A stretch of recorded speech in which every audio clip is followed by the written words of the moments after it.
Thank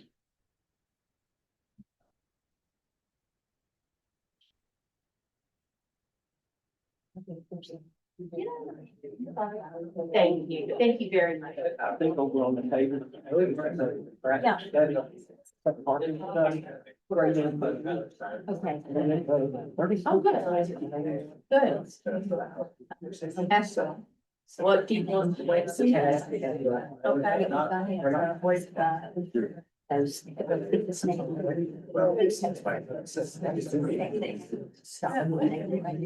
you know, if you go. You're out west. Probably parking area. Basically built off the edge, right there. Right there. So what's done on purpose. And then there's a billboard. On the. Got it right here. How y'all doing? Are available at the beach. See. Yeah. It took me across. 10 trips up there and I figured it out. Rats. It's not, it's not. I don't know, we found out. It's very economic path. Oh. Yeah. Like to sleep, rest, get your time in. Get your time in and go back, because they don't want to. Sitting on the bed. Oh, it's all right. It's so much. Wait, sir.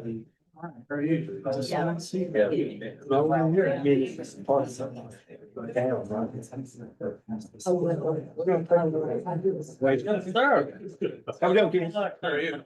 So far, so good. How about that? Hey, Steve. How about that? Yeah. Gotta go all the way to the west coast to take a beat. My money's on Joe. He's one of the biggest. That would be. That'd be like, that'd be like when App State beats,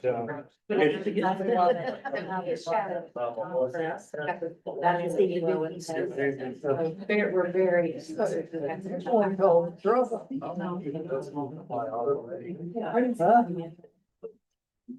Thanks, sir. 17 I'll have. No, no, you got to fly RVARC. I ain't gonna do it.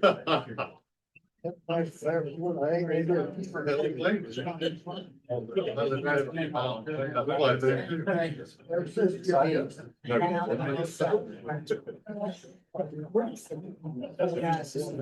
Any cases?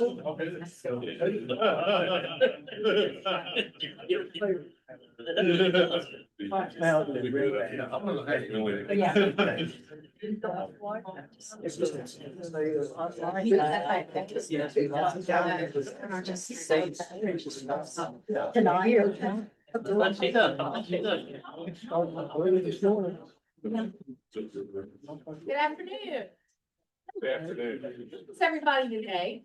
Everybody in a festive spirit. Very well. Yes, ho, ho, ho. But welcome, everybody. I'd like to officially, call our December meeting, to order. And, we've got roll call. What, we think we'll do this time is go around the table, and have everybody introduce yourself. We've got some visitors with us as well. We want to make sure we capture, everybody that's with us. So we'll start down here, young man. I'm Woody Lips, alternate citizen rep for Craig County. Brad Cruz, Mayor of Benton. Steve Sandy, Franklin County. Ken McFadden, Allegheny County. James Griffith, Allegheny County. Dean Martin, Roanoke County. Bill North from County. Peter Ballson, Roanoke City. Lori Smith, I'm sorry, go ahead. That's it, you want to pick those guys? Yeah, we're gonna pick them up just a minute. Lori Smith, Franklin County. Jeremy Holmes, Executive Director of the Regional Committee. Virginia Holland, Regional Commission.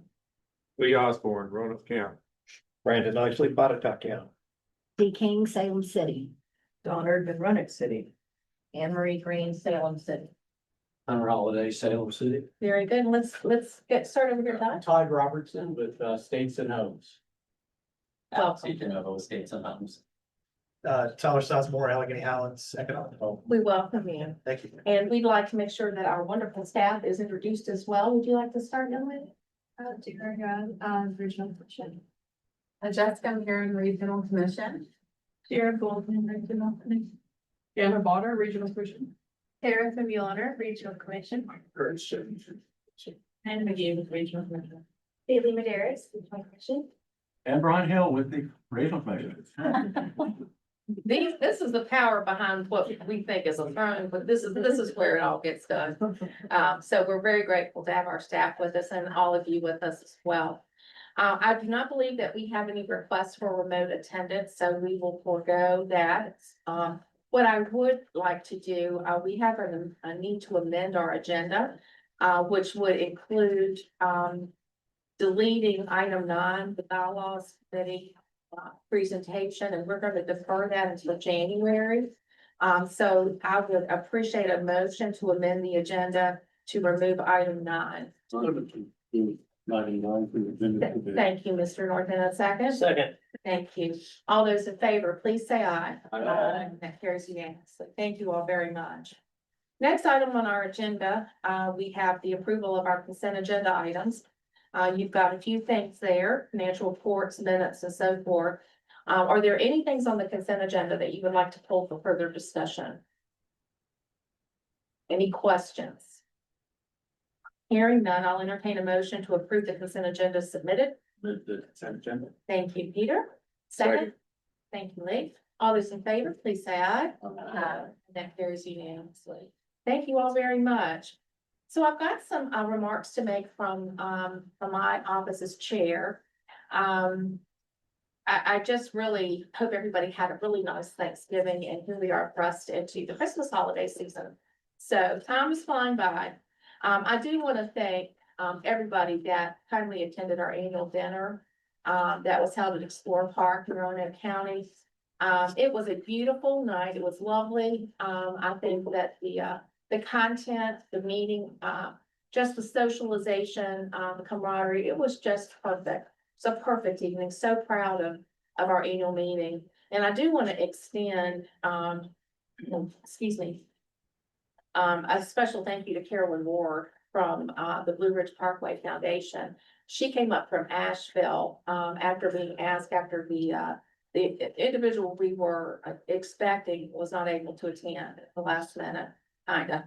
So I just want to formally extend our warm and gracious thanks to her for helping us with that. Next, I would like to extend some special recognition, excuse me, to Ken McFadden. Ken, Alleghany County Administrator, who was recognized by the Virginia Economic Developers Association, otherwise known as VEDA. This past September, he was awarded this prestigious Cardinal Award. And that is recognizing leadership in economic development, outstanding professional accomplishments, and outstanding and exceptional service to VEDA. So congratulations. We are so proud that we have you around our table to help us. So Ken, congratulations. Very, very proud of that. And in addition to Mr. McFadden, Danny Poe, who is Franklin County's Economic Development Director, she was awarded the Rising Star Award at the VEDA meeting, and we are very proud of her. She is what I refer to as moving and shaking things from an economic developer's perspective in Franklin County. And so congratulations to Ken, to you, and to Danny for these very distinguished recognitions. The next thing I would call your attention to, in your packet, you have a listing of meeting dates for 2026. If you haven't done so, if you would take a moment and review those dates and calendar those. And if you run into conflicts that you can't overcome, of course, when the month of the meeting comes about, let us know. And we will deal with that at the time. So other thing I'd like to announce, we've got some recommended appointees to our 2027 Work Program and Budget Committee. This year, this is something I'm very, very excited about as we work to implement our strategic plan.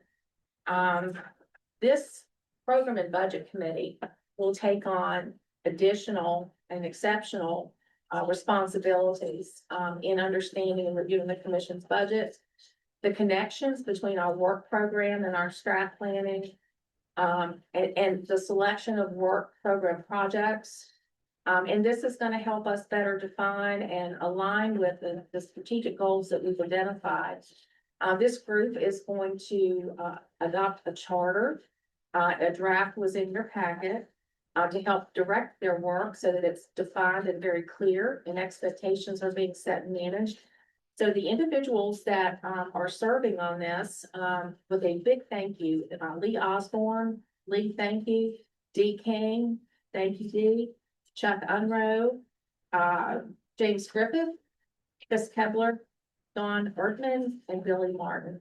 I extend, our warmest gratitude for those that are willing to step up and serve. I think that this will be an exceptional opportunity in 2026 as we move forward with our strategic plan. And this commission has made very clear that we want to align all of our work with budget, with strat plan, with measurable outcomes so that, you know, wherein we can get to the end of 2026 and see measurable progress. And there may reveal some areas along the way that we need to, you know, promote more or do more with. So I think it's going to be an excellent, benchmarking of, the commission's work in 2026. And I'm very, grateful to each one of you for engaging in that process. So with this work program and budget committee, we have limited it to one representative per locality. And if there are any volunteers that want to join this committee, I'd like for you to let us know that today because we would love to go ahead and appoint you and get you active on the committee. So I've listed the localities, by name. Is there anyone here that would like to step forward from their locality that's not already included? We want to make sure we're being wholly representative of, everyone in our footprint. Anybody? Okay, all right. Well, if you change your mind, you can let us know. I won't pressure you today because it's the holidays and I have to be nice, I've been told. So no pressure, no pressure. So finally, if you would mark your calendars, we will have our. Sorry, we need to vote to approve. Oh, we need to vote to approve the Yeah. membership list? Yeah, we can. Very good. We can add folks. I'm sorry. The charter does allow for the chair Okay, to add folks later, but for Thank you. today, we thank should you. go to the. Thank you. So, the slate, Lee Osborne, D. King, Chuck Unruh, James Griffith, Chris Kepler, Don Erdman, and Billy Martin. Is there a motion to appoint, the work program and budget committee as submitted? So moved. Thank you. And second, Phil. All those in favor, please say aye. Aye. That carries unanimously. Thank you, Jeremy, for that. Final thing that I have, is to mark your calendars for February 12th at 3 o'clock. This is going to be the time and date that we're going to hold our joint regional commission and PPO orientation. And, you know, we all think about orientation being for the new folks on the block. I want to reemphasize that current sitting commissioners, sometimes it's a good idea to refresh yourself a little bit if you've been on for a while. And have discussion with the new members, and welcoming them on board as well. So we welcome everyone, to come to the orientation, in February, if you'd like to put that on your calendar. Okay, so Jeremy, did I get all that right? Okay, so we will move on. Does anybody have any questions for me, before we move on from my report? Okay, very good. All right, we're getting to the fun stuff here. We have with us today. I'm sorry, you have a director report. I'm sorry. No, that's okay. I'm just so excited to hear from Todd. We all are. We might have to meet you at the end of the agenda. If it is the pleasure of the chair, if you would like to. I apologize. Yeah, that's. Please. Keep it on the agenda. Please. Well, thank you, Ms. Smith. Just want to share, very briefly, some, exciting news. So the Regional Commission is going to be dipping its toes into the world of artificial intelligence. So starting this month, we are procuring an enterprise AI solution through a platform called GovAI. It's a public sector focused layer that works on top of OpenAI. So if you're a ChatGPT, it's the stuff that powers that. But it's developed specifically for public sector organizations that adds a bunch of additional protections around privacy, public sector best practices and so forth, so that we can't accidentally do things like submit all the y'all's credit card information that we took from the annual report, annual dinner into an AI model. So we procured this through a cooperative agreement with a planning district out of North Carolina, the Upper Coastal Plains Council of Governments. They are leaders in regional governments learning or utilizing AI to improve their operations. And so through this process, we are not just going to get access to the platform, but we also get access to a lot of training, prompt engineering, and a lot of things you've probably heard about how to make sure you're using AI well, avoiding hallucinations and all those sorts of things. So we're very excited about the opportunity to bring that on board. In anticipation of utilizing the tool, two of our staff members, Virginia Mullen and Curtis Jones, led a micro business team to develop the AI policy that you have in your packet around the government that's going to govern our use as an organization of the tool. We expect this will be a living document. We're going to probably within the first 30 days, we're going to find something we didn't think about and try to figure out how to make sure we account for that. I think we are one of the first, if not the first planning district in the state that develops such a policy, because it's something that a lot of folks are still learning. And I do want to thank Virginia and Curtis. They put a lot of time and research, worked a lot with staff to make sure that we did our best to understand comfort levels and guardrails and how we're going to use this to develop the policy that you see before you. So they deserve a lot of credit for the amount of time that they put into this. Well, one of the points I want to make today is our intention in adopting this tool is to make our administrative functions here at the Regional Commission more efficient. And the way I'm thinking about it is no one became a regional planner or an urban planner so that they could write minutes 5 hours a week or learn how to figure out something in Excel. They took on this work because they want to help communities. They want to apply their knowledge in supporting citizens, supporting cities, towns, and counties, and how to do things better. And so our goal with this is to reduce the administrative burden of some of the tasks here at the commission so that our staff can focus on the work that they really want to do and the work that impacts you. So another way of saying that is we are not using AI to write plans. It is only for things like data, contracting and procurement, some financial stuff to reduce that administrative burden. We very much are committed to make sure a document that comes out of here that makes a recommendation or talks about a land use policy or something that is maybe had AI help way at the back end, but it's only been humans that have worked with that to bring it out to this board's review or when they're working with your planners. We also are not going to use it to do things like images. We do not want to replace the creative economy in the region. There are photographers and artists and writers who rely on their ability to do that to make a living, and we are not going to use AI tools to replace those skills. So we are still going to, hire photographers, hire graphic designers and so forth. So we're really focused on just that administrative and the most boring parts of the work to kind of help that along. We expect that it's going to take us a while to learn how to do this. So our first year is really going to be focused on understanding how to ask the right questions, how to use the tool.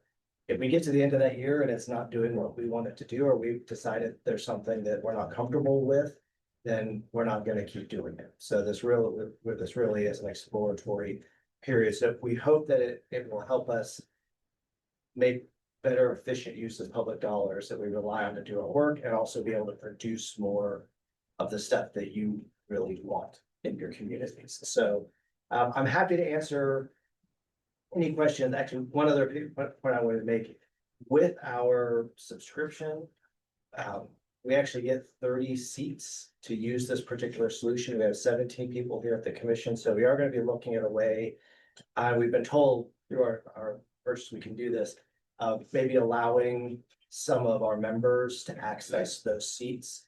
And one of the big benefits is if you're using a free ChatGPT, nothing's free, you know, it's using whatever you're doing to train the model, so OpenAI can make a bunch of money.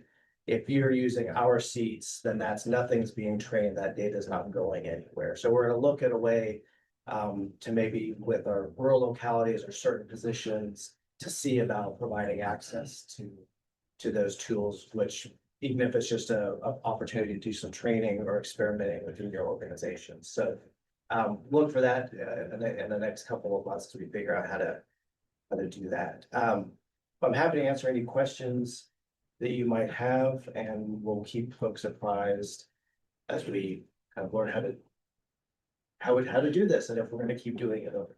So Questions? Yeah, in doing this, did you all poll the localities to see if they have policies in place and how this would coordinate with those policies?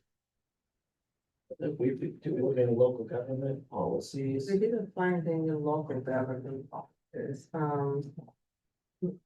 I attended the PDC conference not too long ago, and I asked if any of the PDCs can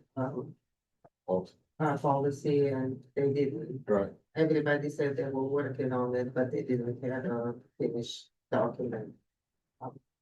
And I think most of the guidance we've got, for example, from the EDA and the Appalachian Region Committee, most of those folks also don't have policies and are not exactly sure what their guardrails or how they're using them. So there's not a lot out there in terms of model policy, and it's changed so much that I know Virginia started looking at this a year ago, and then by the time we were this year, it was all in a different world. Well, I would anticipate that might be something that would be a benefit for localities would be to withdraw this and figure out how they might get around. Happy to share. This city, you're using AI on our website. So there might be some Yeah, overlap with, that we look at good policy. Yeah. sure. I think it's a growing thing. So, yeah, it's gonna be, I think we'll spend a lot of our time focusing on getting it right. Yeah. But Any other questions for Jeremy on this? We're moving into the future, folks. Isn't that exciting? It's the present. It's the present. now. I tend to think it's futuristic. No, okay. Jeremy, did you need any action on the policy itself? I would just invite you to review it. You don't need any action today, but if you want to review it and have any comments or feedbacks or concerns, please let me know and we can modify it as necessary. And I think the key is that this is an approach, I think Jeremy said, we're putting our toe in the water on this. And I would say it's probably somewhat exploratory. Yes. And experiential over the next year to see if it can create internal efficiencies. Moreover, and be able to have our staff work in a more efficient manner without spending hours and hours and hours creating a lot of verbiage and text. But it is gonna be a trial period, I would say. Would you agree? Yeah, we have a subscription for a year, so we'll reevaluate at the end of that year and decide whether or not we've got the ROI that we would want to expect from it in terms of additional product quality.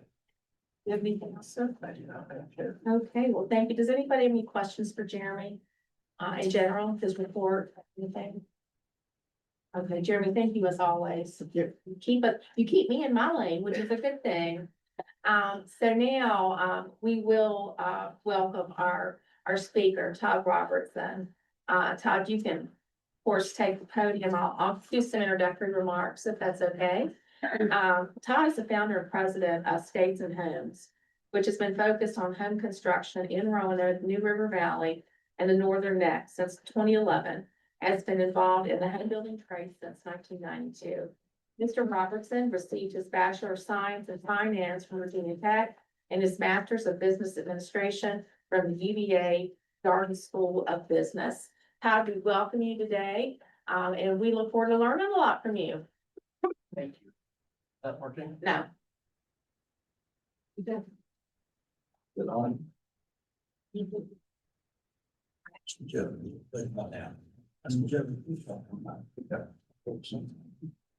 That's good. Take a look. Here, good. What's wrong with it? Yeah. We need to get a planning commission. We have one up there. I can talk loud enough, so it's, Okay. Oh, there. a job of it, too, so. Is that any better? Oh, that's all right, I'll speak up. I think it's working. Okay, well. Yeah. Good, that's a good one, we'll head the right direction here. You forgot my, I was thinking about this earlier today, it's, a PhD in the School of Hard Knocks and, 35 years of experience, and that's way more valuable, by the way, than any other thing that I learned at school. I did put that on there, but. That's very impressive, Todd. 35 years, I know, I look very youthful, but a little bit of experience here. States and homes, as she mentioned, we're building in about 10 different municipalities. River Valley, Roanoke Valley is by far the core part of our business. We also have several projects that we're working on in Lynchburg, and we're going to open up our first community in Tennessee in the Tri-City area next year as well. Yep, I just want to make sure there's your. Yeah, there you go. You got it.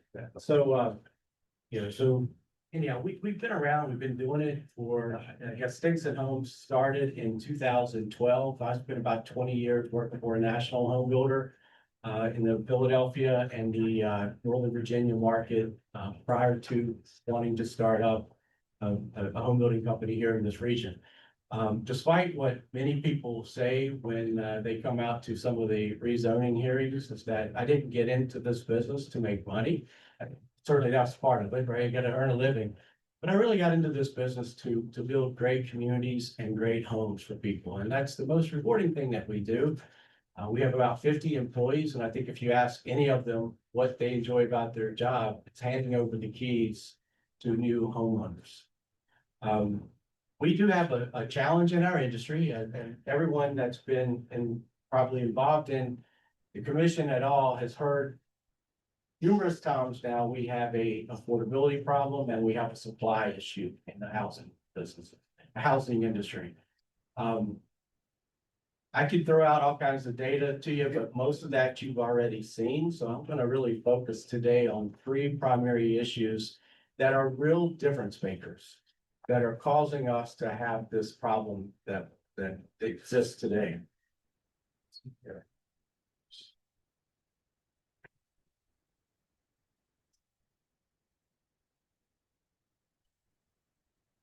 Actually, back in the back corner.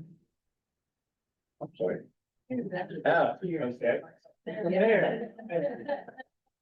So we have a supply problem, right? We're not building enough homes, and there are several reasons to this.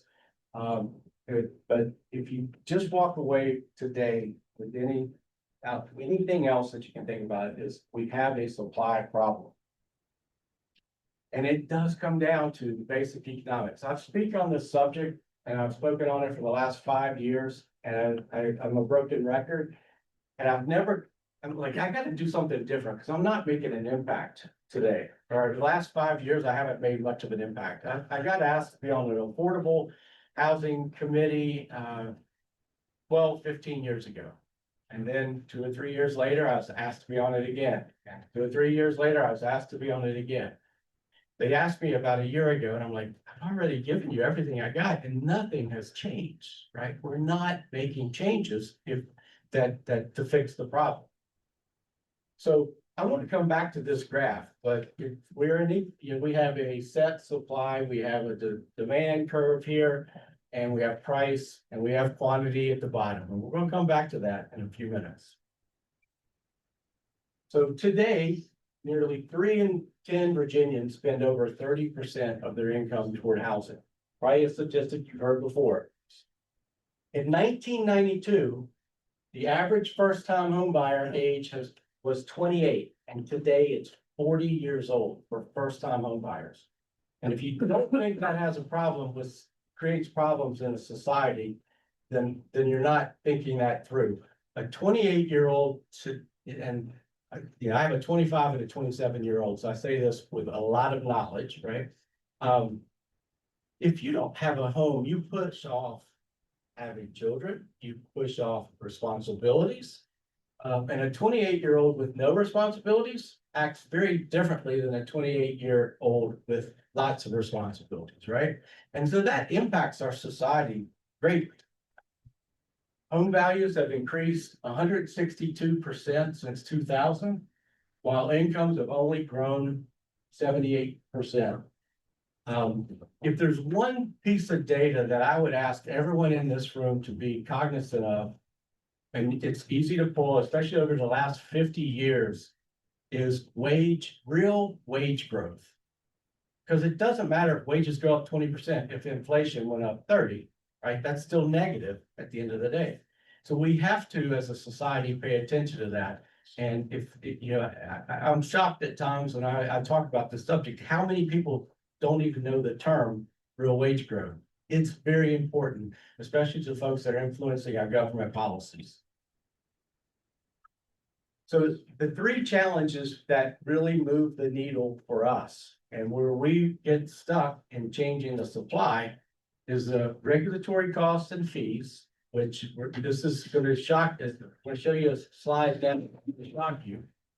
Zoning and the process that we go through with the zoning and or rezoning process is painful. I had a bushy head of curly hair about 15 years ago, and it wears on you. I've been called every name that you can think of. People come and it's the squeaky wheel gets the grease on steroids when these folks come out to attack, not in my backyard. I don't want another home. I don't want anyone else to be part of the community. And it's shocking at times. I've gotten used to it. I won't let my wife go to these anymore because she gets so angry. I'm afraid that she's gonna hurt someone or certainly verbally assault someone at some point in time, because it happens every single time. And then the infrastructure, and these are in no particular order. I think they're about a third in the importance. So regulatory costs and government fees. So today, and the National Association of Home Builders puts this together every few years, and there's actually one. This is not the latest one. There's one came out, I think, in 24 that puts this number at over $100,000. It's associated with fees, permitting, to tap fees, to other regulatory costs that have, and when I say regulatory costs, it could be codes or things that have changed in the last 5 years. So a code that changed 10 years ago is not impacting today's cost, but if it's been changed in the last 5 years, it does. So that statistic there was, this is from a slightly older slide, $93,000 of the cost of every new home. And let's just say the average cost is about $370,000. 24% of every home that we build and sell, that sales price is associated with government regulatory and or fees associated with it. One other point I'll even make to that, and we've seen this, and this is not a judgment one way or the other on green initiatives. I look very much, as much of an environmentalist as anyone you see. I spend a lot of my time in the outdoors because that's a place where I find peace. But a home built today is about 40% more energy efficient than a home built 30 years ago. And so what we really need to work on today is building more homes and replacing homes that are very inefficient as well. But we can't build enough homes just to serve the folks that need a new home today, right? So but there's so much aging inventory. And if you look at our region in particular, and that's from Roanoke, Salem, Blacksburg, Christiansburg, Giles, Pulaski, wherever it might be in our region, a lot of that housing was built in the 40s, 50s, and maybe some of that in the 60s, right? So we're about 100% more energy efficient than a home built back then. So the average home that's about 2,500 square feet with a basement on it for us is going to cost you an electric bill about $300 a month. A 1,400 square foot ranch home that was built in the 60s or 70s is going to cost you about $800 or $900 a month in electric bill. That's all electric heat. And you can also see Where, I mean, in 2011 to 2016, 2021, and like I said, just told you that number's over 100,000 today, which we'll update our slide here shortly. Zoning, back to my head full of hair. I've never been in an environment that has the rallying, I guess it's social media has ramped this up. But it's a very protectionism of getting these, I call them lynch mobs. I mean, because it's very, it's not to have a good conversation or good debate over things. It is absolutely no. And you are a bad person and everything that you do is bad. And we have got to get our community out of that. And I think there's a way from a process standpoint, and I'm not, I don't, many of you are in the elected official circle and county staffs. We've got to change the zoning process. Part of my thought, we have to be more proactive with our zoning. Let's not make every new proposed new community to have to go through that process, right? I know Botetourt recently, or not necessarily recently, it's been several years ago, we're doing a community called Millstone off of Catawba Road. Blacksburg recently adopted some different ordinances where you have, if it's R4, and I think in Botetourt it was A1, could go to a small lot cluster development. Blacksburg was a small lot development. That's very helpful. And it really opens up a lot of land. For other builders to look at getting higher density, which is also going to lead to more affordable housing. Let's see here. Flexibility, just promoting this in the zoning, being proactive, is that we need lots of different types of housing. We're not living in an environment today where you can just go out and build quarter-acre lots with $1,000,000, $600,000, $700,000 homes on it. That's not where the biggest need is for us. Today, and kind of back to one of those previous slides, the median age of a new home buyer is 58. Where we really need to get back to that 28 first-time home buyers, making up a large portion of those new home buyers. So flexibility in product, right? We really want to appeal to and design communities that appeal to different age groups. We want to appeal to different income groups. We want to appeal to different stages of life, right? And I think that's probably the healthiest thing that we can do as well. It's really nice. I remember living in a community that's primarily folks 55, 60, 70 years old, and I had two small kids. And my kids went around every evening and checked the window wells for their toads, the frogs that got in there. And the folks would sit out on their porch and they could not wait.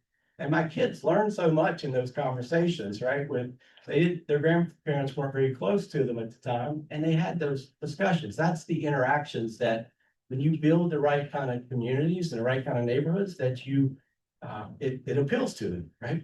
It creates that kind of conversation. With rezoning, if we can't be always proactive with the zoning laws, is that have a process and that doesn't get overly heated. We want public debate. We want that conversation, right? We want the public input.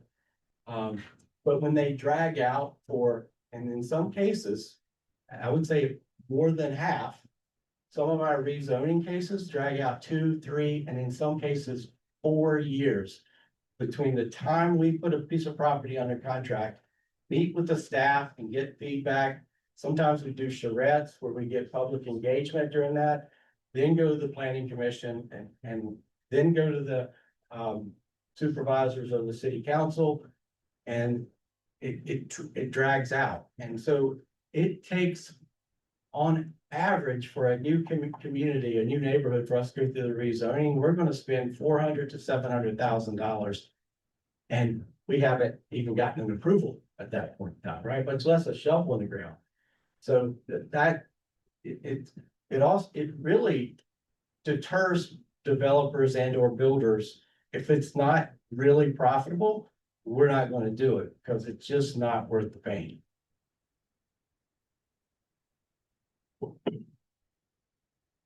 So infrastructure investment, we are running into this, I would 70% of the time right now where we are, communities, municipalities don't have proper mapping, for example, we don't know what the capacities are. And then once we do, in many cases, we then have to go and do the testing, third-party source to do a lot of testing.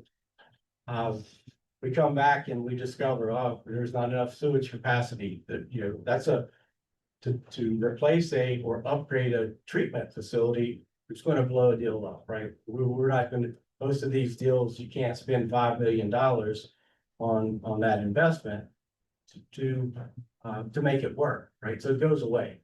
Some of even pump stations and things like that, old antiquated lines.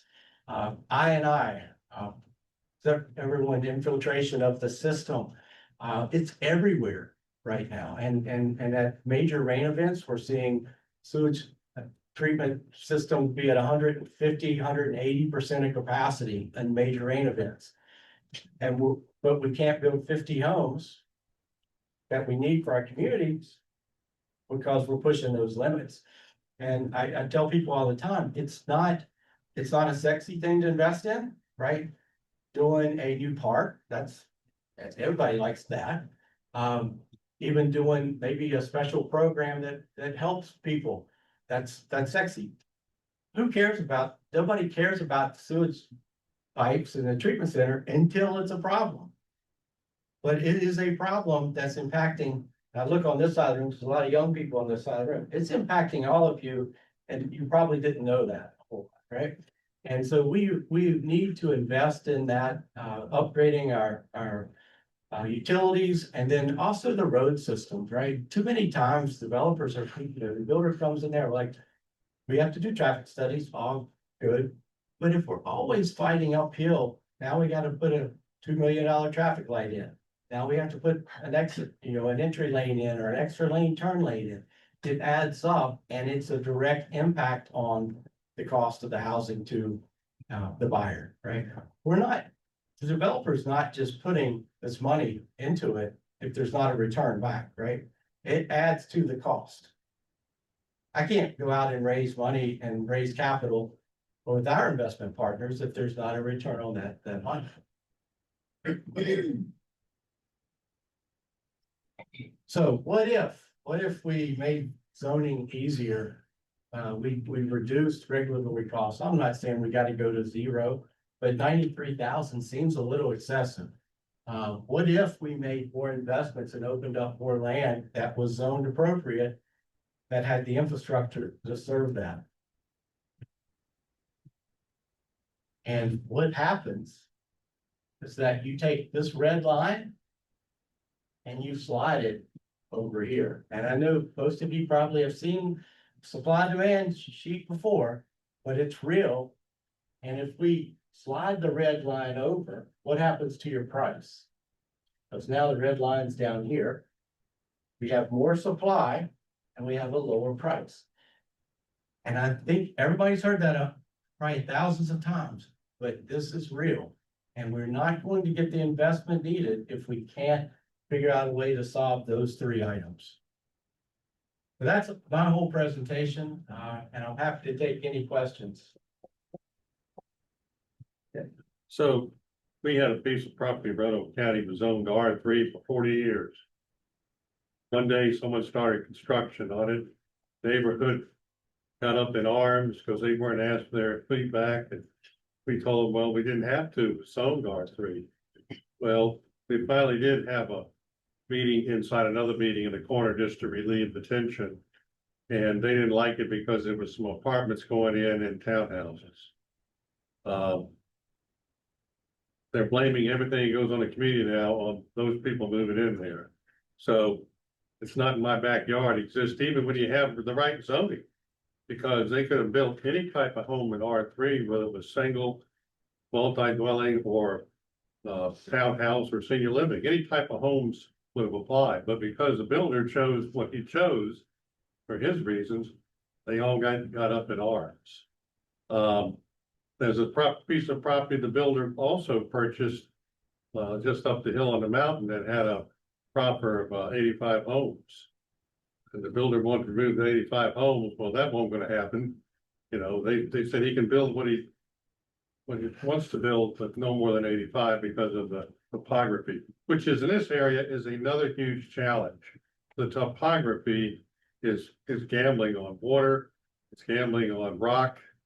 And so this isn't an easy area to develop inside of the immediate area around you. Now, if you get out further into Botetourt, Roanoke, and Franklin, it's a different story. But we do need more housing, but what I'm shocked at, if I heard you right, is 58 years old is the age now to The median age. the median age to buy a new home? That's correct. And we really saw that change, especially after, Yeah. the interest rates went up. Our product line changed, right? So before COVID, we were selling, I would say 60% two-story homes. And after the rates went up, which we had more disposable income with an older age group that wanted to downsize, and our product line that we sell is about 70% one-story homes today versus what it was just 5 years ago. Now, I expect that trend, it won't stay that, but we need to work hard to help change it. Well, someone told me the other day that builds apartments. I mean, these are luxury apartments. And they've done a lot of work in 3 areas. Salem, Botetourt, Roanoke County, that's what young people want today because they don't want the maintenance of a home or the upkeep. But I think it's also driven because of what you said about the price and affordability. But then yet they're gonna end up paying rents that are $1,800 to $2,400. There's certainly there's people of all ages Yeah. and, we own some apartments and I was surprised at the number of retirees that also own apartments today. That like to travel, like to do things and have no responsibility. So you certainly are gonna see that in all age groups. But I do think there's an underlying still desire to still have a piece of the American dream and own a home. And I don't think that goes away. I don't think we want it to go away. So that'll be the dominating question, but in your opinion, if you would share that with us, if you don't, that's okay too. What are the highest demand homes today in the Roanoke region? What type? Single family, multi-dwelling, townhomes, or what about retirement homes? In other words, patio homes. It varies by region. I mean, even within the region, Okay, right? So some school districts are going to impact that with more school age children. But predominantly, we are seeing about 70% of the homes that we build one level, single family detached homes. Botetourt, Delville Town Center, for example, is one of our communities. Our townhomes do very well, and a lot of those are 3-story townhomes. But it is it's a younger buyer and I would say even up into the mid-40s for that. And it's a strong seller there. But we also sell single family detached homes in the same community. And 70+% of those are one level living, and we offer both. Yes. So, my first question is about zoning. We in Roanoke City, we completely redid our zoning code 2 years ago. We've now gotten through, I think we're the first ones in Virginia that have gotten through the legal process as well. But we haven't seen developers knocking on the door. So what is it that we can do as a locality, now that we've done that hard work of getting the zoning done? How can we promote this to more developers? Because we don't see as much development happening in the city, obviously, because it's more built out. And that's part of our issue, but what can we do to really promote those changes that we've made so that you don't have to go through all those zoning processes as much? I think we need to do a better job of keeping in touch with city officials and of everywhere, but we have a lot of territory to cover with a lot of different leaders. So we're happy to sit down and talk to anyone that wants to share that with us. We've had success in our own city. We have a community called Mountain Brook and Kings Walk. Yeah. And we'd love to have more of them. Well, we've got the zoning for it, so let's do it. It's difficult to find the right property that has no also transportation needs. Yeah. It's got this, the utilities that are needed, but we're open to all of it. Yeah, well, definitely, I need to get your card, but the second question I had was, I remember back in 2008, there were a lot of condos that were being built as kind of that ability for a first-time home buyer to get in at that. Why are we not kind of seeing something similar happening this time around? Why is it always, I need to get a patio home or a town home and not necessarily a condo, which might be more financially feasible for somebody? So condos are an interesting topic here in the state of Virginia, and I think you're going to see them come back. There was a period of time, and it was almost like ambulance chasing attorneys that had the condo chasing attorneys that as you went to turn over the condo association, they would keep it out there for years in punch out and doing, and hold the builder hostage. So today builders, we're not building any condos today, although we've explored it in a couple of different locations. We would use the technology, everything gets videoed during the, every day, basically. We could look at data, go back and scroll the video of everything that went into that home while it's under construction.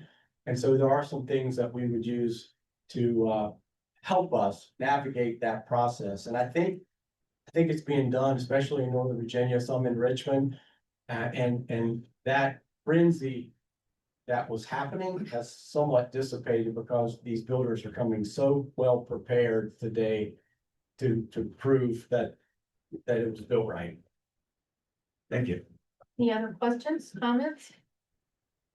Yeah, as we're talking about AI a few minutes ago, and I just sent Alex, who's one of our land managers, he was at Harvard here a couple weeks ago. We sent him up there for 3 or 4 days to learn about marketing and AI. And if you don't use I think we're the oldest industry. If you can think of an older one, let me know. But the caveman built homes, right? So we're the oldest industry, and so we use every day tools to disrupt our industry and to do things different. Today we know about every screw, every nail, every board foot of lumber, every shingle that goes in a home. It's in our system and it's calculated. And so we are a manufacturing company that builds places for people to live.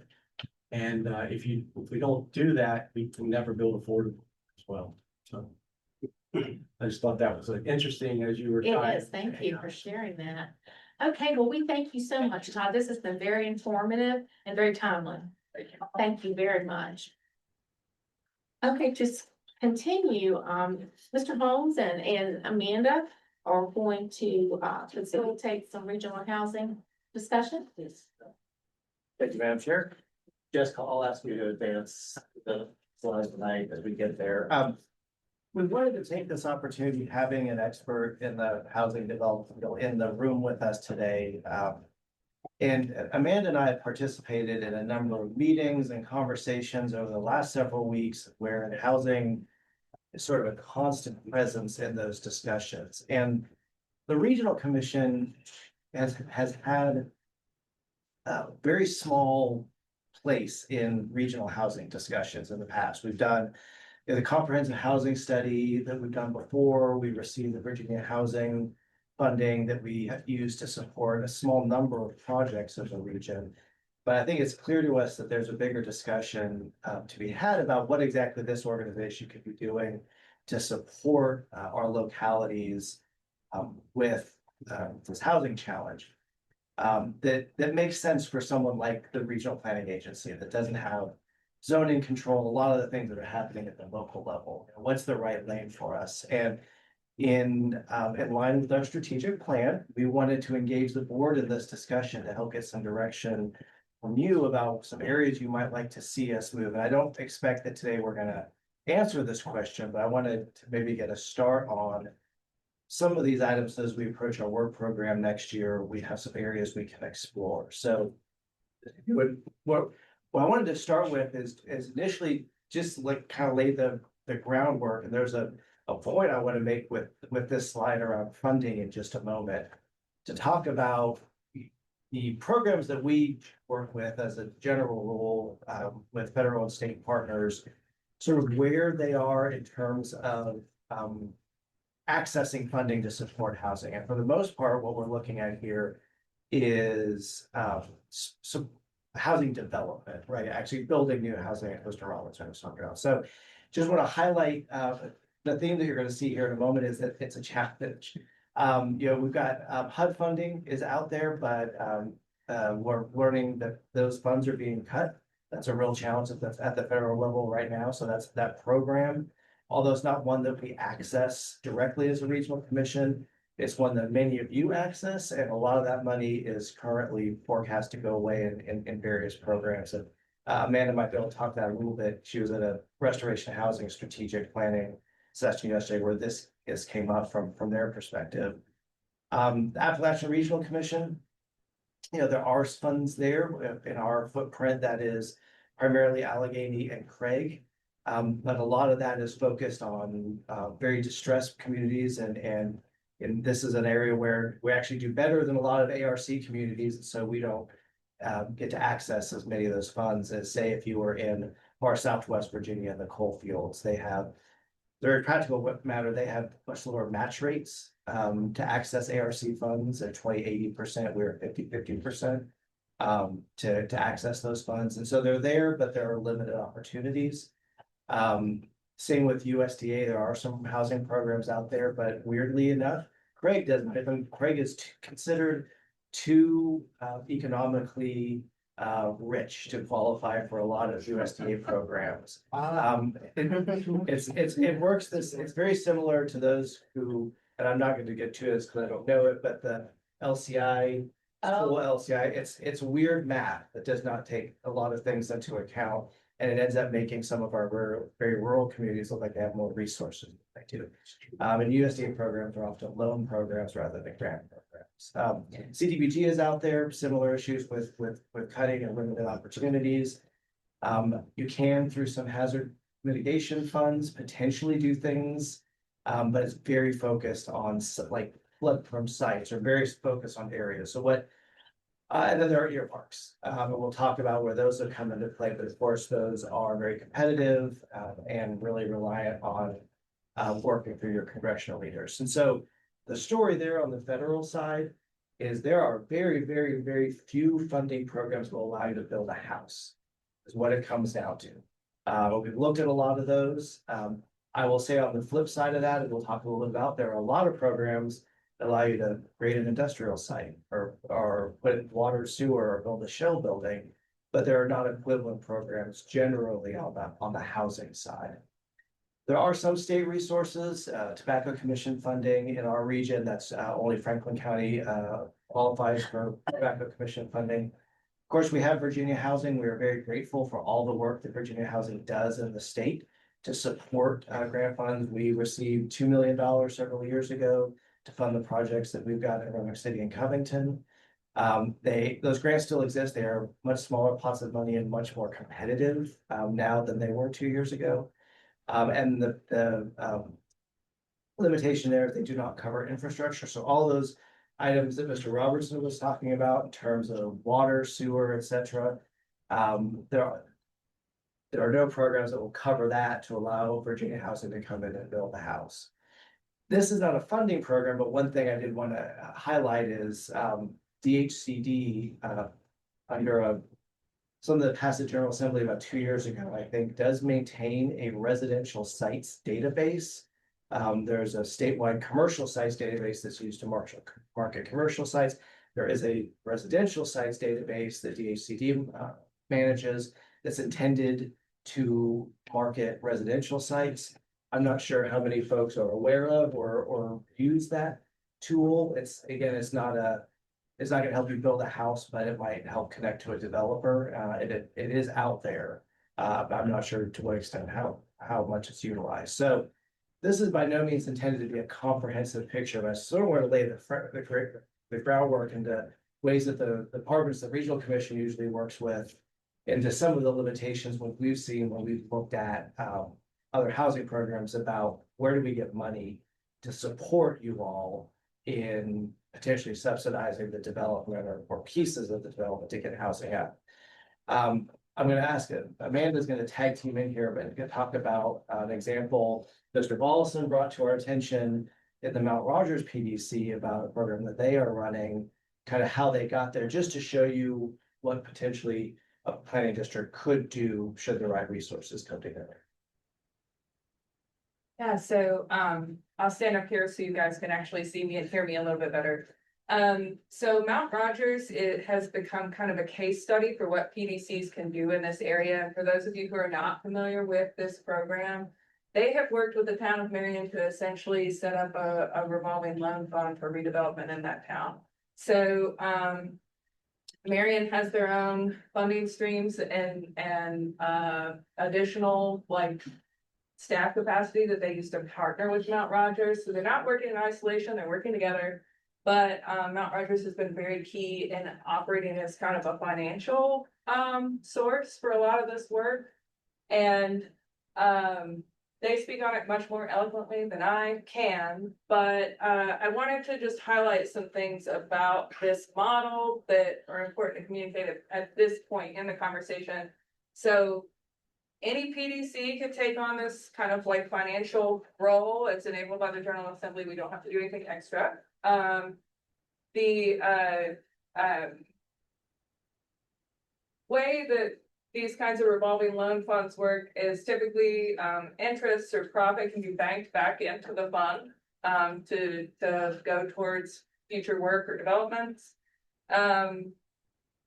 We have this bottom bullet point. Mount Rogers has said that they have not lost any money on this yet, but there is financial risk involved. So I think that's important to acknowledge.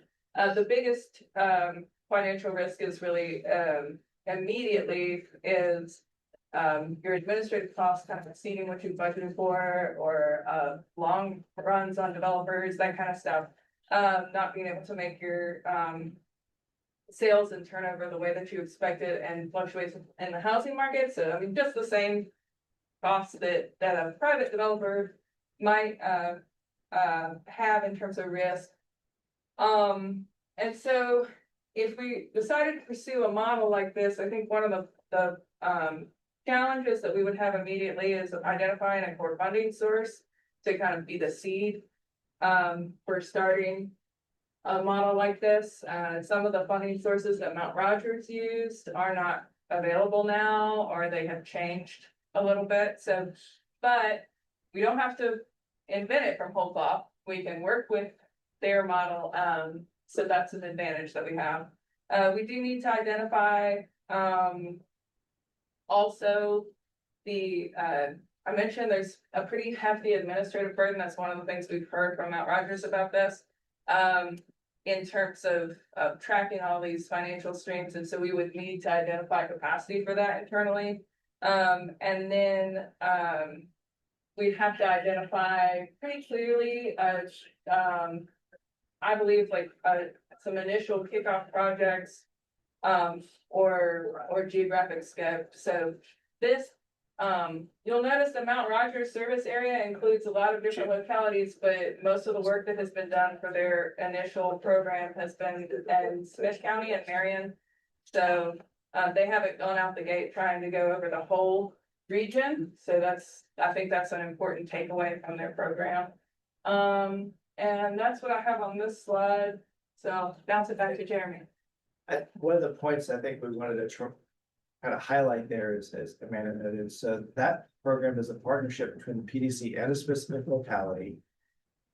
It's also focused on a particular activity. So in their case, they're redeveloping blighted housing in Marion. So it's working with existing housing, so redeveloping it, partly to get the housing back online, but also to revitalize neighborhoods that are suffering from those blight by getting some new housing and encouraging activity and people to move in. So this is, in their case, this isn't the planning district is running money that all the counties are going after. It's very limited in scope and what the activity is and who they're working with. But it's been a successful model, and that's why we're all talking about it. And I'm done here. Mr. Wilson wants to add anything. We've sat on a couple of meetings with them. So for me to get ready to stop talking and get some feedback from you, there's some things that we looked at that might be areas that make sense for the regional commission to participate. So one would be, as a really easy level, working with site marketing, using the DHCD database, perhaps doing technical support on your behalf to upload sites, make sure that database is populated, running, being used, relatively low entry, but it's not getting anything you've built. And I should note, these are we can do as many of these as you guys want us to do and give us the resources to do. So this isn't necessarily an either or, but this is just kind of a list of options. There is, as Amanda pointed out, there's certainly an opportunity for the regional commission to stand up a revolving loan fund or housing trust fund or grant program. That's certainly a longer term, but that would put money back in, out into support developers, tackle infrastructure needs or other kinds of programs. If that was something we wanted to pursue, figure out how to capitalize that, so forth would be a task, but the sooner we start that, obviously, the better. One of the issues that came up at a recent meeting in Westlake and Franklin County was this idea of that infrastructure challenge and whether there should be some legislative support or other advocacy around building programs that are basically how residential parity for the commercial side. How can we work with either the state or federal level to say, we want the same water sewer lines, we want the same grading that you do here, but we want a housing specific program. That again is an uphill, that's getting new money into something, but that could be incorporated into the commission's legislative agenda in future years, or some kind of, work there to work with our legislators to frame, identify, show the return, and kind of try to promote that program. And then there's little things just like, should we engage you as the board or some members? We will not ask Mr. Robertson to join yet another affordable housing task force, but is there something that we could house and lead that just keeps this conversation going in some way? That's by no means intended to be a comprehensive kind of view of the activities we can undertake, but these are just some things that sort of make sense in our current work program and structure. And now I think what I would be curious about is, did any of these resonate? Are there other things that you can think about? Are there areas that you as the board are really uncomfortable with us as staff pursuing that you don't think is a good fit for us or organization? Or there's some things you would like us to spend some more time exploring and potentially come back as part of the work program process and flesh out some project ideas a bit more? I know that's somewhat open-ended, but I'd be interested in hearing some feedback. Roanoke County's doing a housing study. It's coming out soon. I don't know how soon. I've already asked that. But it is. But we did one in the commission, 4 or 5 years ago. Yes. And the day on the VACO executive committee call, they're gonna hold a subcommittee on affordable housing. Well, I'm gonna give you your name since your experience, maybe you can hide it. But I did enjoy your presentation. I don't know. I mean, this topic is just, it keeps coming up over and over. And there's a lot of good reports come out, but I don't see any action being taken. Too much. I mean, I think we all want to see something, but it doesn't really lead to the next step. That's not wrong. No, you're right. And this is the first time I've heard of anything that seems like it's working in Smith and Blythe County. Right. But you gotta have some specialized people running that operation in the PDF. They do, and again, to Amanda's point, the board has to make a decision that, you could do that and we could lose all that money, the market, you're entering that business. They are very specifically kind of serving as a developer or a partner with a developer at Marriott. And there's no guarantee that those houses will sell at the rate they are. That's free in the back end, but that's a risk they and their board and they take. I grew up in Fairfax County, Virginia. Till I was about in middle school. The house we lived in, excuse me? That's your problem. Well, you're pretty close to West Virginia. Down. I'm gonna take you back up there next time, okay? Anyhow, that community is seeing houses that were built back in the late fifties, early sixties being turned over, and you'll see a home like what Stateson's building next to a home was built in fifties, sixties, so it's turning over. And in time, probably there'll be more of that, but you know, Roanoke's, he's correct, Roanoke's got a lot of older population developments that that are inefficient. That's a great point you make on that, because the folks living there are probably on fixed income and they're shelling out a ton of money for utilities that they don't realize they could cut it in half or more if they lived in a different type of house. That's the message that needs to go out, baby, to help generate people moving out of those type houses into something smaller that's more efficient. Turning over the real estate, Huh? turning over the real estate. Turning over the real estate. Well, I just gotta, I mean, I don't hear that message going on around Roanoke Valley, what I'm saying. let's talk the city of Salem for a minute. Now, city of Salem, we have an older population, older demographic, and we have older neighborhoods. And when we're talking about, you know, rezoning and the addition of new homes into certain areas, there's a lot of infrastructure issues in Salem that are there now. And a lot of the things that I think about, and with new homes that are coming in, how is that going to affect the infrastructure, not just for that development, but outside that development when you still have, you know, there's still clay pipes, old, you know, I live in a historical area, so we still have, my house was built in 1898. And so, you know, some of the infrastructure issues that we have are still, you know, are not going to go away when you add a new We're development. talking about like distribution lines and Right, so. well, right, with, you know, when you add something to an area, and we already have problems with, stormwater runoff and they exist in the areas where new developments are going to take place. And it's only going to make it worse, is what I'm saying. So how is that going to impact the citizens as far as the taxpayers having to deal with issues that are coming from new developments that, and also too, if you really want to look at truly affordable housing, and this is a conversation that I've had with a couple of people. Well, Salem has 4 mobile home parks in the city of Salem. And those are truly affordable housing. I mean, if you look at it, I mean, that is affordable housing. And so the mobile home parks that we have in the city of Salem, it would be to some benefit if there was some way that we could get those and renovate to make them more attractive. And you could replace them with new mobile homes and find a way to work. And this is a thing that I'm working on now with a few people that are interested in this, and possibly purchase, if they're able to purchase those parks and redo them and make them a lot nicer than what they are now.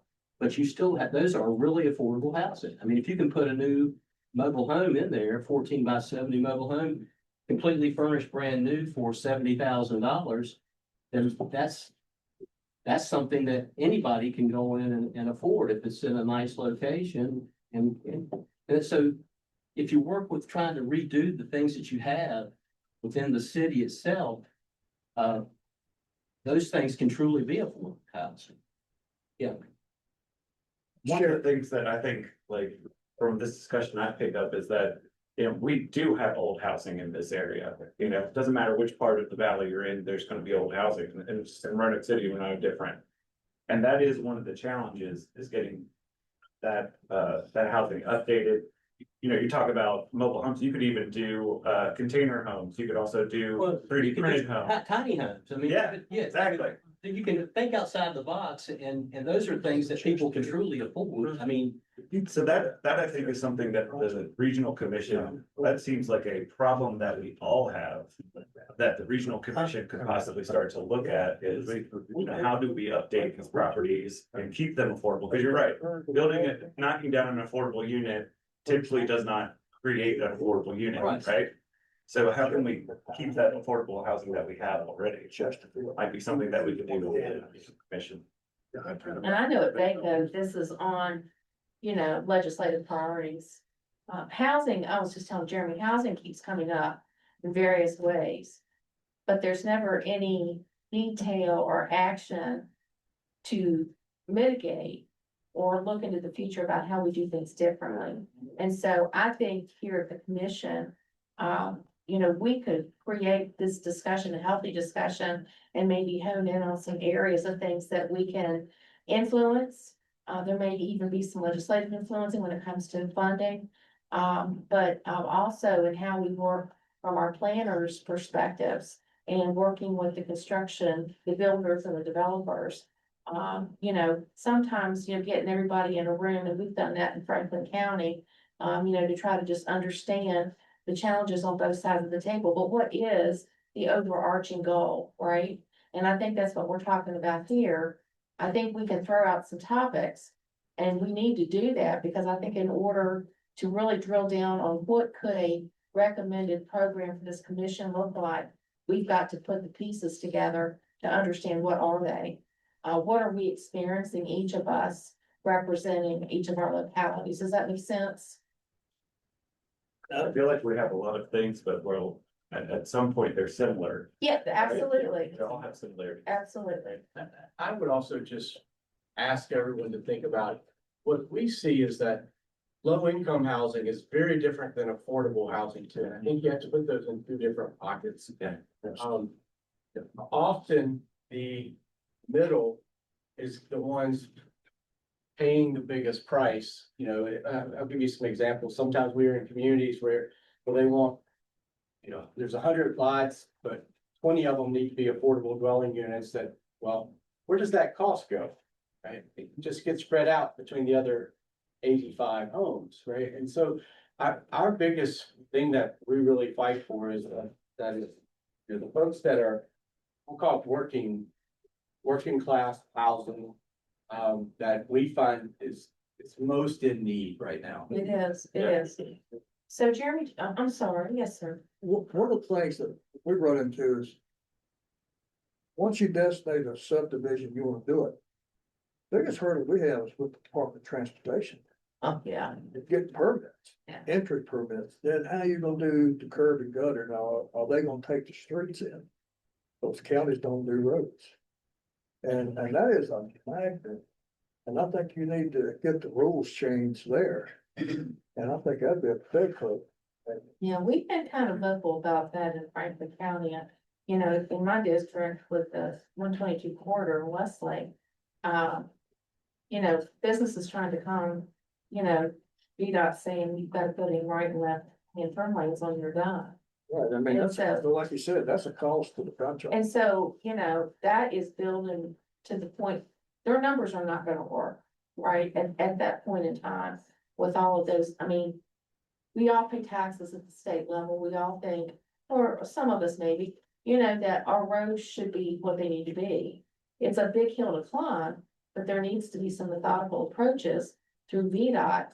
What I've seen and witnessed just from the things I'm involved in is it's gotten more hierarchical at VDOT, versus, the cost shifting is hurting our ability to attract some businesses. And I told VDOT that, and, to me, it's just patently unfair to do this to our developers and builders. At the same point, we've got to figure out a way to change it.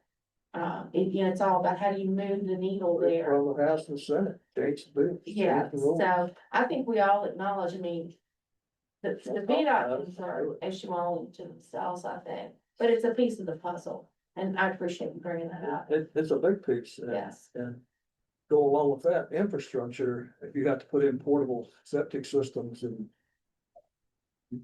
getting the relief there. Because if I was on a contractor site and I had to put the roads and curbs and gutters in and the infrastructure, I'd walk. If it's not a return on my investment, I'm gonna go somewhere else. So That's the problem that we have in rural areas. yeah, yes.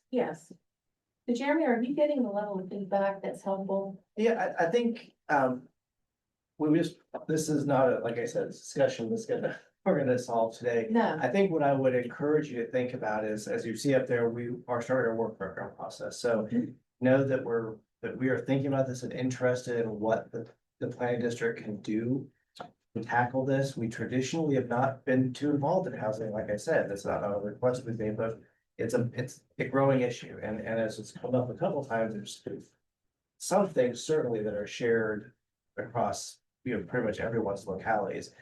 So I think this is useful for me to get, some feedback, but I would encourage you, please reach out to me or Lori if you want to, not to put her on the spot, but if you think this is a critical thing for the commission to pursue in some way, and then we'll come back to this as we go through the work program process to see how we can. thank you. develop some- Thank you so much. Yeah, right.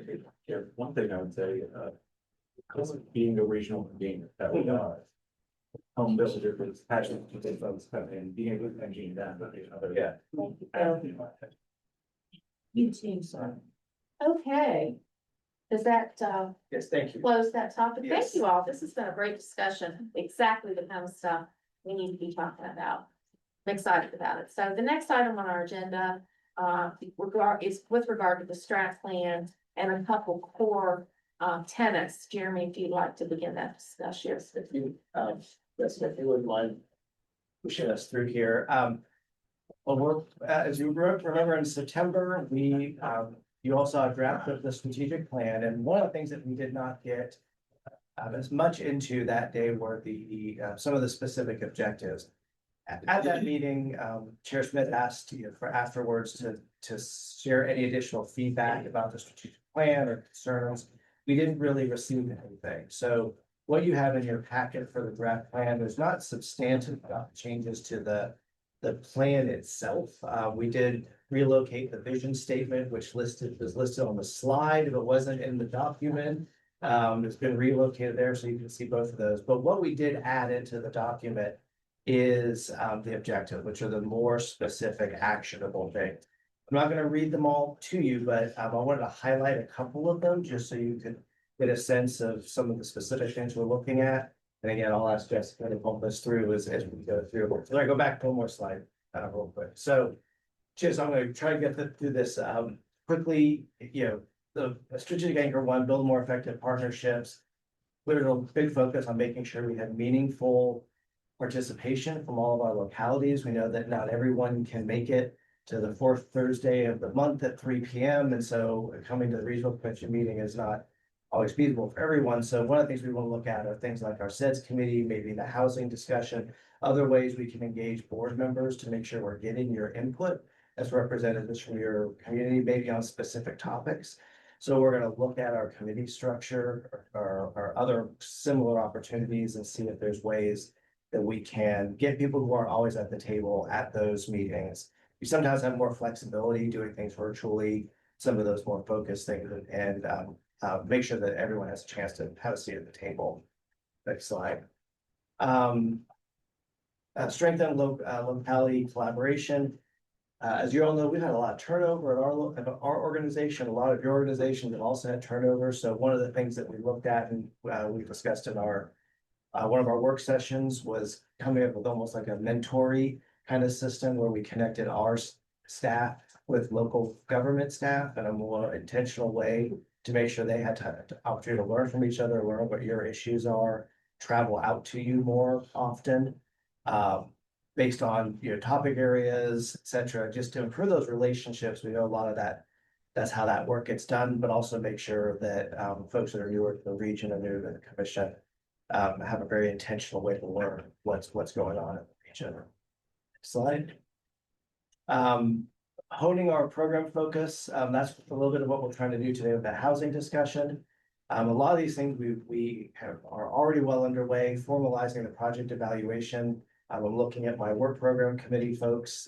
You are going to be guinea pigs in a much more formal evaluation process this year to make sure we know what we're getting into when we bring projects on board. And we'll be able to compare those things year over year and just make sure we're going in the right direction.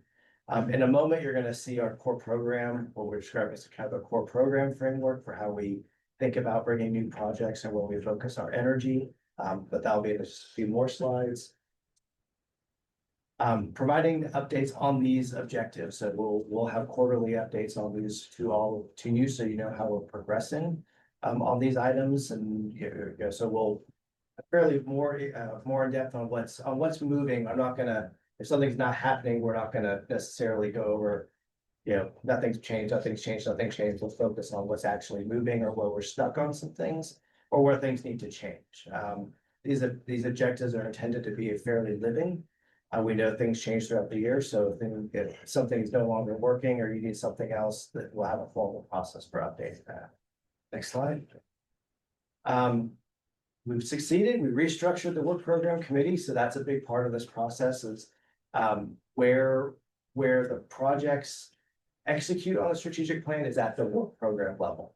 We do that every year, and so making sure the work program committee was structured to be able to make those connections better was a goal. We're also having a special focus, and Mr. Walson's comments about the housing, the convening, maybe a couple here. We have the Comprehensive Economic Development Strategy Committee, which is a subcommittee of this body. You guys don't talk very often. We met with the SEDS committee yesterday and talked about those issues. So we're looking at focusing and maybe restructuring how the SEDS committee does its work, so that it's more connected to the board, but also more connected on implementing certain things. I appreciate Mr. Griffin was here yesterday. He's, I think, maybe the only person who's on both that's at this table. So hopefully he will see some improvements on that side as well, SEDS committee. Just gonna. We have the big third area for us was positioning the region for greater recognition. A lot of this is being implemented through our legislative work. This is also making sure that we are doing the right amount of work supporting our rural folks. So we've got an item about hosting rural summits in Allegheny Highlands and Franklin County with our neighbors. So this is not just within the regional commission, but that we're working with our partners. In fact, we have a date set already in January where we're going to be talking with Central Shenandoah and West Virginia regions 1 and 4 about things we should be doing better with our regional partners across state lines to support Allegheny and Craig, but also Rockbridge, Bath, and Monroe and Pocahontas. And there's a lot of economic activity there that doesn't necessarily, those connections aren't between Allegheny and Roanoke, maybe as tight as they are between those communities in Lewisburg, or some of the outdoor recreation, other activities there. But we should be working with those other partner neighbors to support those communities.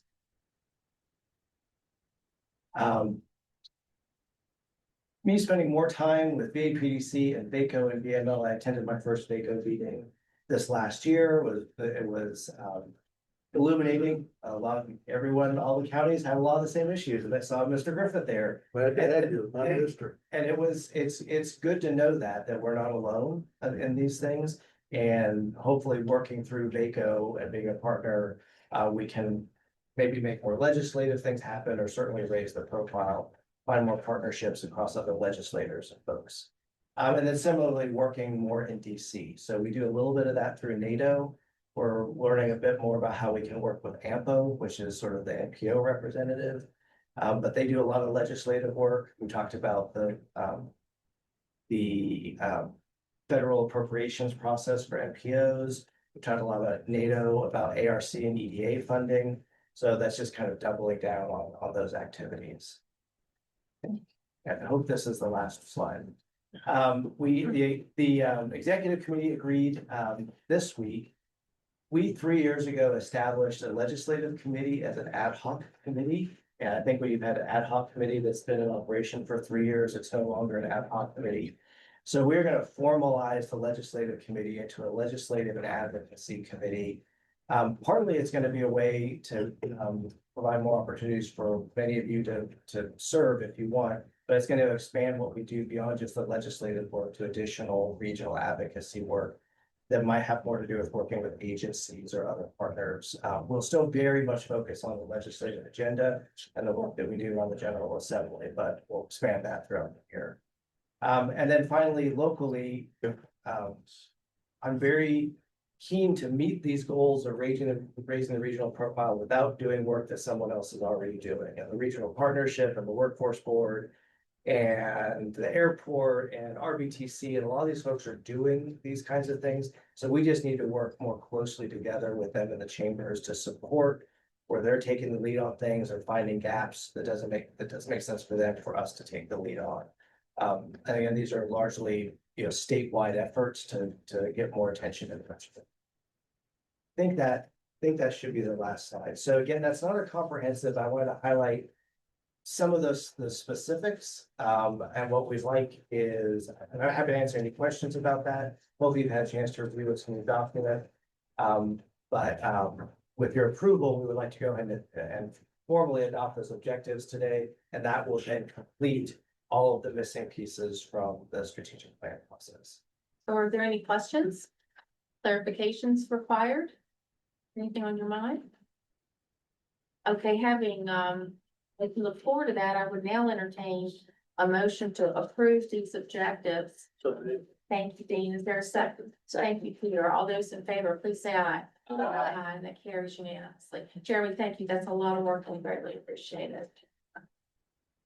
I know Salem needs to leave, so. Merry Christmas, guys. Thank you. Merry Christmas to you. Okay, I've got one other strategic plan related item. And I thank you all for sticking, those of you who are sticking in. This is a big meeting. Our big Christmas present to you is spending time with all of us. Joy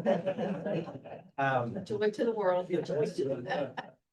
So the last piece of the strategic plan I sort of wanted to talk about, I saw earlier this reference to a core programs framework. And what the strategic plan has helped us think about our work internally is focusing on what we've identified as 6 major plans. They're mostly things we have to do.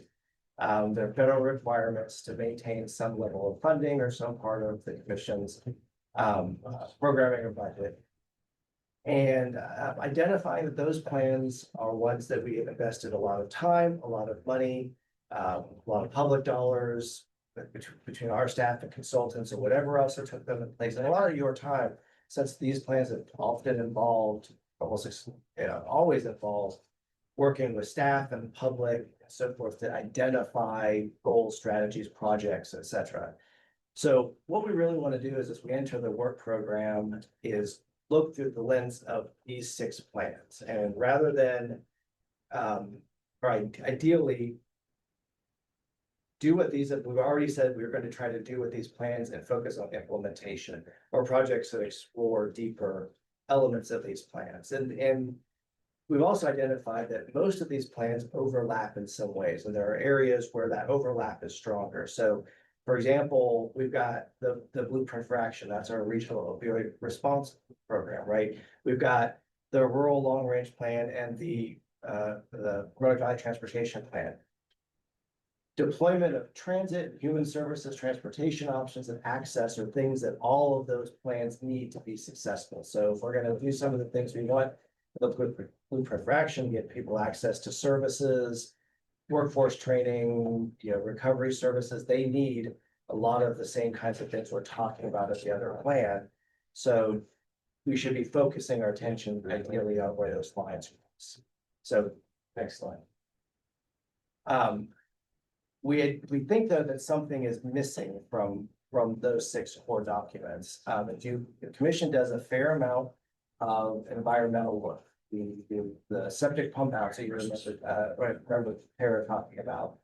We do water quality, we do energy, blue ways, etc. But the closest plan we have is a regional plan to guide on environmental work is the pre-disaster hazard mitigation plan. It does talk about some of these things, but it's very much focused on preparing for floods and tornadoes and storms and natural disasters. And that's part of that work, but it's missing a whole lot of other ways of thinking about the region's natural resources and planning and preparing for those things. So what we'd like to ask you to consider today is that the commission pursue opportunities to do a regional natural resources management plan of some kind. And there's some models. Plan RVA in Richmond's going through one right now. There's models for what this could look like. But it would, I think, if we go to the next slide, I think it's the last one. So it would help us tie in what we're doing already, but it also would be able to broaden maybe project identification or goals around outdoor recreation, around renewable energy, around tourism, parts of natural resource management that's not coming up in the hazard mitigation plan, because it is FEMA's plan. It's kind of our plan, but it's very much FEMA's guidelines. We want to do something that we decide as a region, how we want to manage or look at our natural resources. We do not necessarily have a line on funding that right now. But that's what we would like to pursue is there funding for this? It gets onto the General Assembly, or there's some grant programs out there. And I bring this up because we've never been asked to do one. But I think when we look at the strategic plan and identifying opportunities to bring stuff to you, this seems to pop up as an opportunity. So what we would like from you today is just approval to pursue development of some kind of plan. Obviously, we'll come back to you with what that scope looks like and et cetera at some future point. But we would like to identify potential funding and et cetera to get there. The executive committee did meet earlier this week and recommended pursuit of this, but we wanted to bring it to you to talk about today. Those hardy of you that have remained until 4:35. So, are there any questions or comments for Jeremy on this? I don't have an objection to it. I would just maybe not call it natural resources, because I think it goes beyond Yeah, just That's a good the point. natural environment, especially Yeah. if you're including energy and other Right. infrastructure. That's a good one. yeah. Particularly when we're talking about hazard mitigation, there are natural hazards and then there are people-made hazards, Yeah, principally with our railroads and freight carriers. We don't seem to address human-made hazard mitigation very Great well, point, great. if at all. and you're right, Mr. Sandy, this is the best way I could kind of think about talking about it, but that we would explore, what does that mean? What are the things we actually want to study or plan for? So that's a good point. It's almost like regional resources. Yeah. I like that. Infrastructure. Yeah. Yeah. That's good. So, oh, I'm sorry. Peter? I would Sorry. just say that I think this is very timely, especially as we're having conversations about data centers and the usage of resources for those and what we might need in the future to have some kind of regional look at that. I think it's very important. Very good, very good. Okay, I would entertain a motion to authorize staff to go on their exploratory mission, if you will. I'll make that motion. Thank you, sir. Is there a second? Thank you. All those in favor, please say aye. Aye. And that passes unanimously. Thank you all. All right, Mr. Holmes, do you have the action you needed on the strat plan items? Yes, ma'am. Okay, we have withdrawn number 9 for January. What's left are our committee reports. Mr. Holmes, I'll let you kind of manage those. I'm just gonna invite folks if you want them for that order, and I would encourage you in the interest of time to provide a brief update from any actions your committees have taken of the past month. Right. Thank you, Madam Chair, members of the commission. Just a few things, from yesterday's SEDS meeting, that was right here. Jeremy mentioned just briefly earlier about a discussion that staff had with the SEDS committee about organizational structure. So we had essentially an existential discussion about why are we here? What are we doing? What more could we do? What more would we want to do? What stakeholders would we like to involve in the process? And that was a very candid, very lively discussion. And then next steps from that, we plan to outreach to other committee members that weren't here yesterday and to other stakeholders, report back at their at the full SEDS committee March meeting, and then get some direction for a bylaws revision by May. The other the other item, in keeping with our, continued update of the comprehensive economic development strategy, one of the big focus items is a, development of a prioritization methodology. So we're moving forward with that and brief the, committee on the staff scenario there, and I won't get into the weeds of that, but we'll be moving forward with, our, SEDS update subcommittee on that. They'll meet several times and then present, a recommendation for prioritization strategy, at their March meeting. And then the final item is, just briefly, we discussed, the upcoming, RVARC work program cycle and, process, and encourage the folks around the room that, yes, as economic development folks and staff, we would encourage submission of projects in that arena for the work program. So those are the big items from yesterday's meeting. Thank you, Brian. Are there any questions for Brian?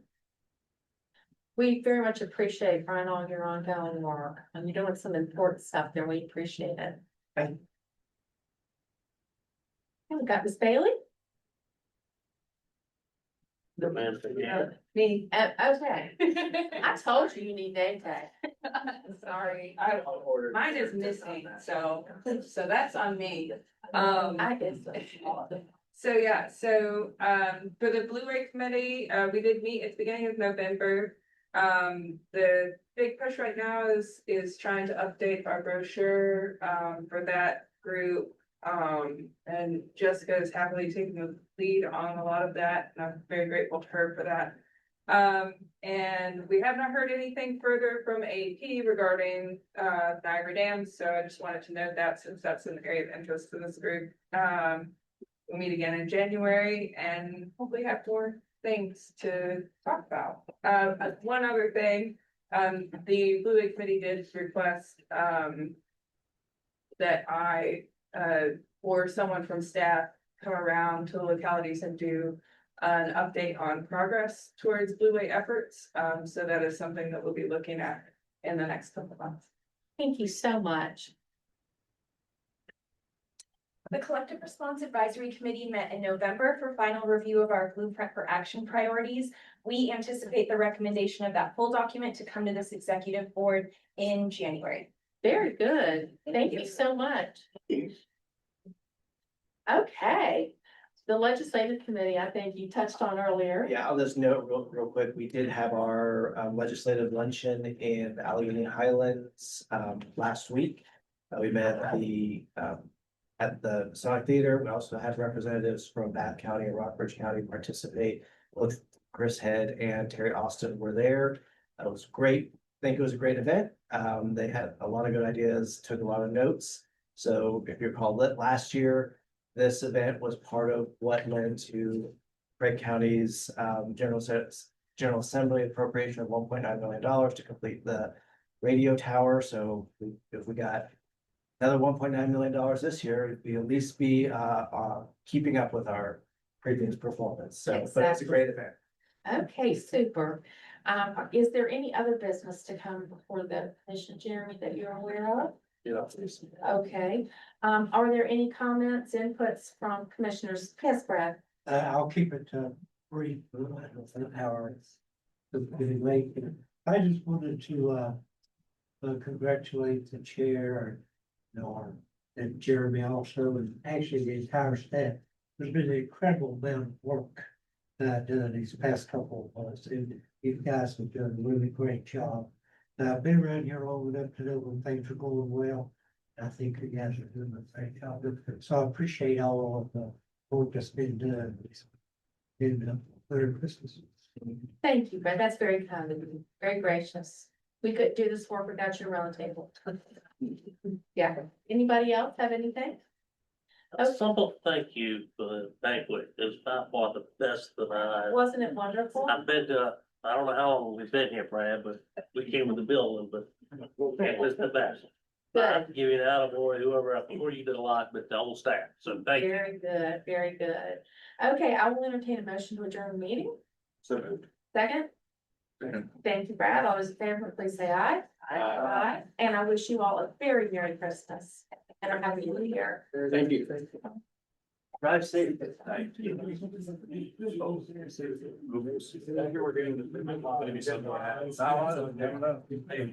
not. Your laptops, folks.